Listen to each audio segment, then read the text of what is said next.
In the book of Revelation, I have 2 chapters here that go through Revelation, and again, just pick out maybe 3 or 4 items that specifically link back to the Watcher story. The 1 chapter is about, again, this transgression of the Watchers, the Nephilim, and the Antichrist. Now, what I do in this chapter, just going to give you a sweeping overview here, is I summarize the Second Temple Jewish profile of what they expected as, from a Messiah. And also, in turn, what they expected about the great messianic enemy. Because in their mind, there's Messiah, okay? He's going to come at the end of days and all this stuff. He's going to get rid of the oppression. Well, he has an enemy. So to a Jew, what did that enemy look like? How do they think about it? Again, this great messianic enemy. There are certain things about the enemy's profile that in Jewish texts, again, of this period, were linked to certain figures in Jewish demonology. One of the main ones is Belial. It's also spelled as Beliar in the Dead Sea Scrolls. The belief was that the great enemy of the Messiah, catch the reasoning, since the Messiah was the Son of God, the Son of the Most High, again, this divine Davidic figure, therefore there were Jews who speculated that his enemy would also either be the incarnation of or under the control of Belial, who was one of the Dead Sea Scroll terms for Satan. There were also, though, other Jews who thought, well, okay, it could be like an incarnation of Satan or something like that. And that's very familiar to us, the way, sort of Antichrist thinking is popularized. That's the normal one, again, for our day and age. But there are other texts that thought, well, no, wait a minute. Maybe it's not the incarnation of Satan himself. Maybe it's the incarnation of one of the fallen Watchers. Because there are certain ways that the great enemy is described that link back into the Greek story, classical Greek story of the Titans, which again, if you're familiar with the story of the Titans, and I go through this in the chapter, there are very explicit connections between the Greek Titan story and the Book of Enoch and Genesis 6 language, and just general giant language in the Old Testament transmitted through the Septuagint. One of the ones that I talk about is Belos. This is actually a description from it's either Philo or a text called Eupolemus. He talks about Belos, who was a giant, who was the son of Kronos. Again, if you know anything about the Titans, Kronos is an important Titan, who gets linked, he gets described as the person who built Babylon and the Tower of Babel. And then other Jewish texts link Belos specifically with Nimrod. And so again, here's how I'm asking you to look at this stuff. Again, I'm not presenting this as, oh, this should be our theology of Antichrist now. What I'm saying is that if you were living in the 1st century and you were having a conversation with a literate Second Temple Jew, and you were talking about the Antichrist, this is going to be part of his conversation. This is how he's going to perceive this great enemy. And there are parts of it that you can trace into the church fathers. By the way, in that chapter on depravity, Irenaeus and Tyler Stewart would be buddies, because Irenaeus also traced human depravity back to Genesis 6, not just Genesis 3. And again, he's a famous church father. But Irenaeus also tracked on this. He refers to, when he's discussing 666 in his comments about that passage in Revelation 13, he gives a couple speculations for what the number might mean. One of them is Teitan. Teitan by gematria equates out, spells out in numbers 666. Teitan was one of the words for the Titans. And again, he's getting this from his acquaintance with Second Temple Jewish material. And he goes into the Titan story himself. So Irenaeus is a famous church father that very evidently had taken the time to read lots of this stuff, had probably lots of conversations with Jews or Jewish converts. And again, that helped him look at the Old Testament, look at certain things, even in the New Testament, in a different way. And so Irenaeus is an important figure for this whole discussion, because he's a good indication that Mike isn't just making this stuff up. Okay, he's a good indication that Mike is observing what Irenaeus thought and saying, hey, that's kind of interesting. Where did he get that? Where did he come up with that? And you can, again, trace the series of thoughts back in the primary texts. The second chapter of this section is about different things in the book of Revelation.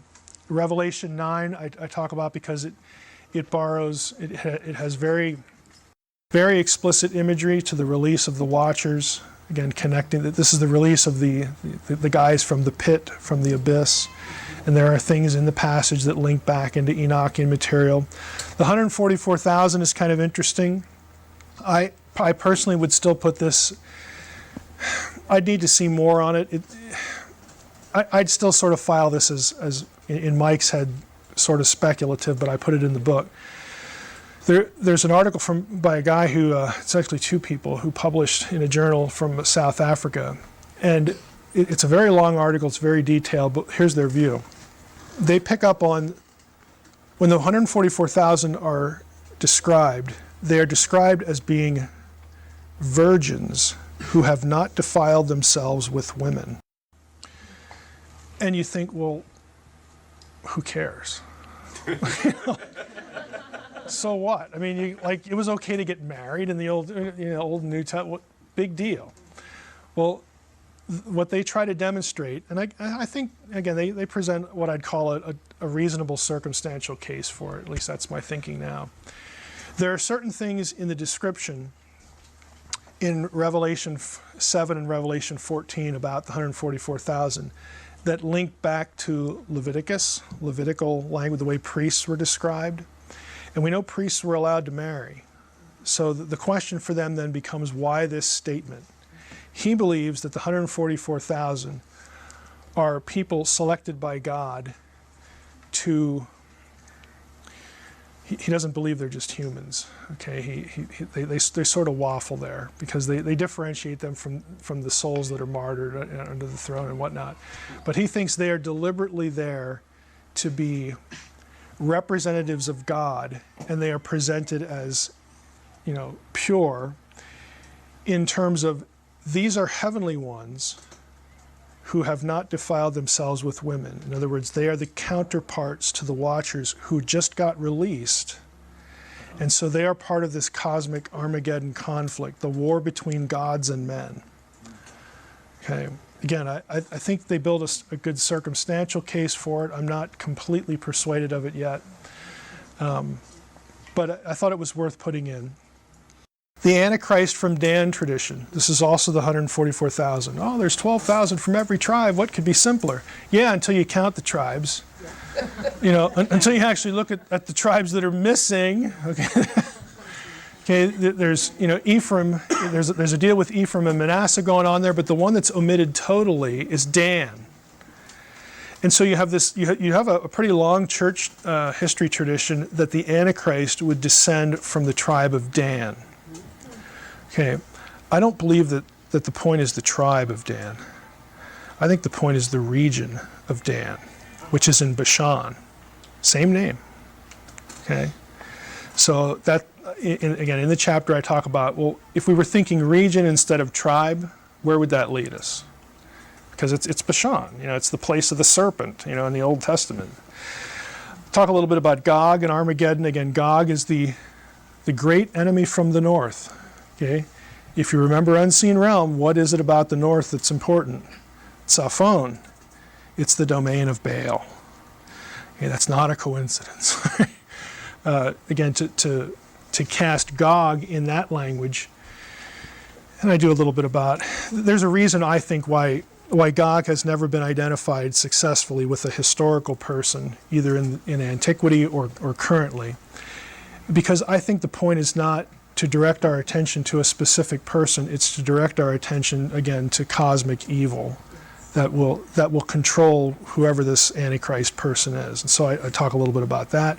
And if you do that, again, you connect it back to Bashan. And then I go into connections between Gog and the Rephaim. Well, how in Gog are the Rephaim connected? Well, if Gog is coming from, the other parts of the earth, Saphon, and if the Antichrist guy is coming from the same place, that's also the region of the Rephaim, the giants. Again, you can do the math from the rest of that point. Again, it's not hard to connect the ideas once you get that point of geographical orientation. Cosmic north, region of Bashan geographically. And there are specific, again, links to the Titans and one particular Titan, Typhon. Again, there's a whole article on how Daniel 11 is sort of this chronology of the Antichrist that we get, how Daniel 11 tracks on the story of Typhon in Greek, literature, okay, or vice versa, depending on your view of the authorship of Daniel.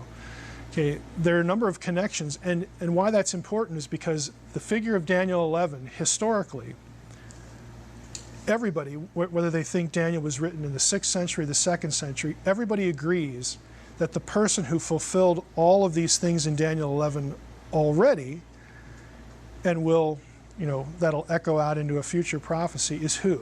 Everybody remember the name? Antiochus IV, Antiochus Epiphanes, who is the Typhon figure in Greek literature.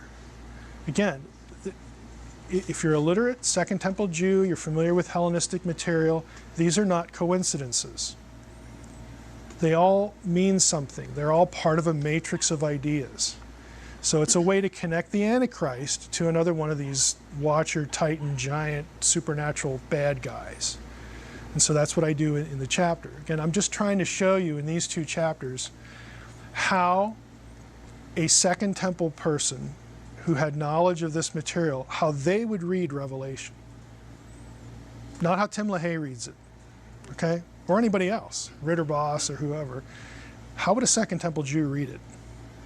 What thoughts would they think? What would pop out of their mouth in discussion if you had that guy in your small group study on Revelation? What he's going to be talking about is just going to frighten everybody else in the room. Okay? Because he is just on a totally different track. Because he has lots of this stuff floating around his head. And the last thing is the lake of fire, again, which if you follow the podcast, we did an episode on the lake of fire. And that language comes really explicitly out of Enoch. Lake of fire prepared for the devil and his angels. Okay, this is where they're sent. They're sent to the abyss. Who's sent there? Well, the only ones we know that were actually sent there are the Watchers. And who else do we find there in the Old Testament? The Rephaim. Again, these things are not coincidences. They're not just random occurrences in the text. You have people, John writing Revelation, hooking you back into the Old Testament, hooking you back into Second Temple literature that he assumes you know. If you're literate, you know this. I don't have to spell everything out for you. Our problem is we don't know that stuff because we haven't read it.